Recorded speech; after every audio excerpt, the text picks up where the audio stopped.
Hello everyone! So I'm getting started on the Christmas card series very early this year, and just like last year I'll kind of be jumping back and forth between Christmas and Halloween and fall and just because cards. But I just got the new Simon Says stamp, lots of snowflakes stamp set, and I had to make a card with it. This is part of their Stamptember release. So I've got a piece of Tim Holtz watercolor cardstock here, the Distress watercolor cardstock, and I coated it generously with anti-static powder.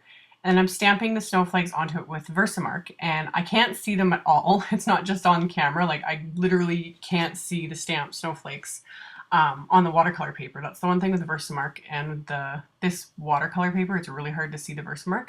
So to kind of combat that, I'm just stamping the snowflakes and then coating them with some white embossing powder, not melting it yet, just to see where I've stamped so I can kind of get things laid out the way I want. And once I've stamped all the variety of snowflakes, I used 4 different snowflakes from the set. I'm going to melt all that with my heat tool. And I wanted to do it with the Versamark instead of, I could have used, a colored ink or anything like that. But I'm going to iron this off later, so I wanted to make sure to use the Versamark.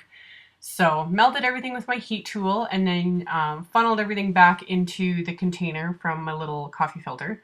And I apologize for the way my camera does not like my craft mat. It just picks it up the weirdest way and all these lines across it. It doesn't even look like that in real life, but my camera does not like it.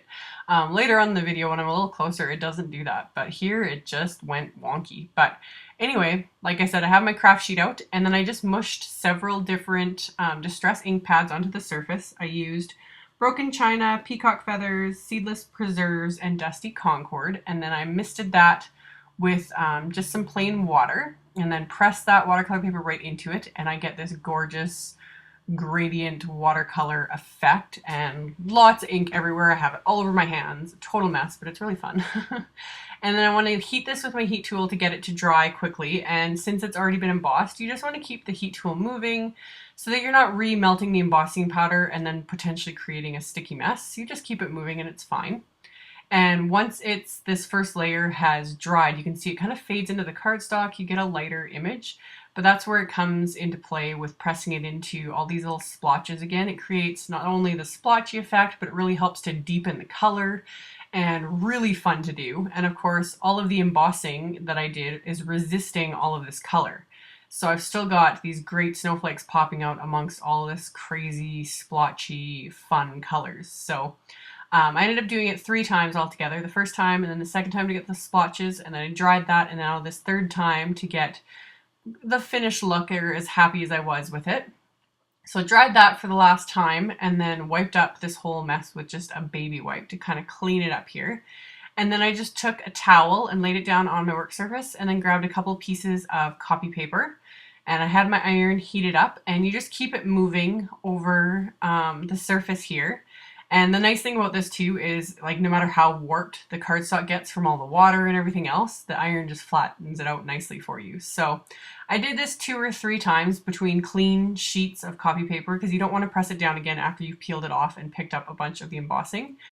But basically, between ironing it between those sheets of paper, it just melts the embossing powder into the copy paper, so then when you peel it away, it's removed most of the embossing. So it gives it a really neat flat effect and kind of makes people wonder how you achieved it. So I set that aside, and then I have this Christmas Blessings die cut. This is also part of the Stamptember release, and I die cut it from some black cardstock and then gave it a very generous coating of my black wink of Stella. And that's why I did it again, just over those same scraps of copy paper I used. So I got them all nice and sparkly.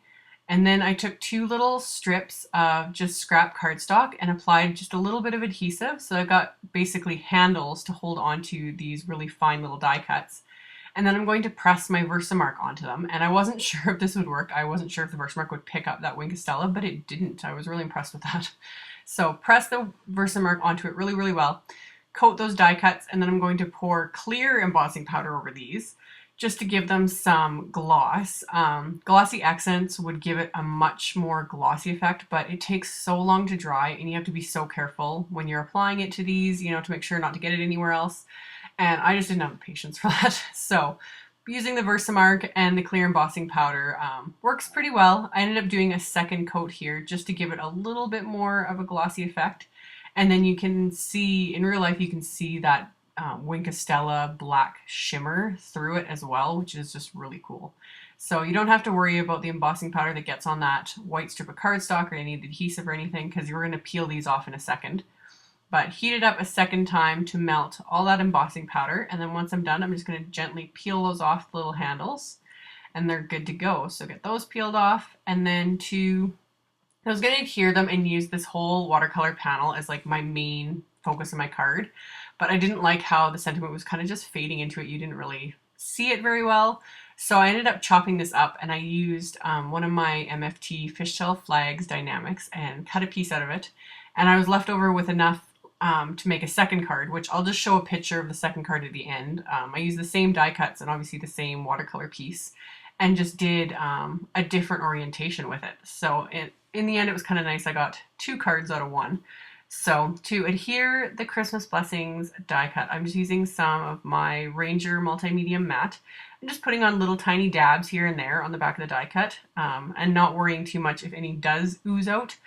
Because it dries matte, you're not going to be able to see it, but using small enough dabs, it didn't ooze out at all. So I applied the blessings first, so I got it in place where I wanted it, and then added the adhesive to the back of the Christmas die cut, and then I'm going to put that into place as well.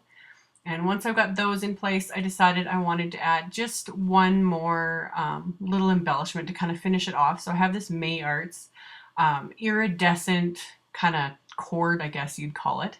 And I wanted to wrap that around the card fronts. So the easiest way to do that is just to cut a hole in the spine. So I just opened up the card and then took my little Tim Holtz craft knife and cut a little slit there in the spine of the card. And that way I can thread this cord through the card front. You'll see a little bit on the inside when you open the card. If that bothers a person, they can always adhere like cardstock over it on the inside, but I find that it doesn't bother me at all. So put that into place, tied it in a bow, and then to finish off the inside, I just inked up those same snowflakes with the same Distress ink colors and just stamped those in the corner of the card, and that just kind of finished it off and kind of tied in both the outside and the inside. So cards like this I probably wouldn't do like huge mass production of to send out, you know, to friends and family for Christmas, just because it's a little time consuming with the technique and all the die cutting and embossing and all that stuff. But these are cards I would have, you know, for a special occasion for just certain people, you know, the ones that deserve them. So like I said, there'll be a picture here of the second card I made with the same supplies. And as always, there will be a link below to my blog post with links to all the supplies used and all that fun stuff. So make sure to check out the info box below. Thank you guys so much for watching, and I will see you all in the next video. Bye.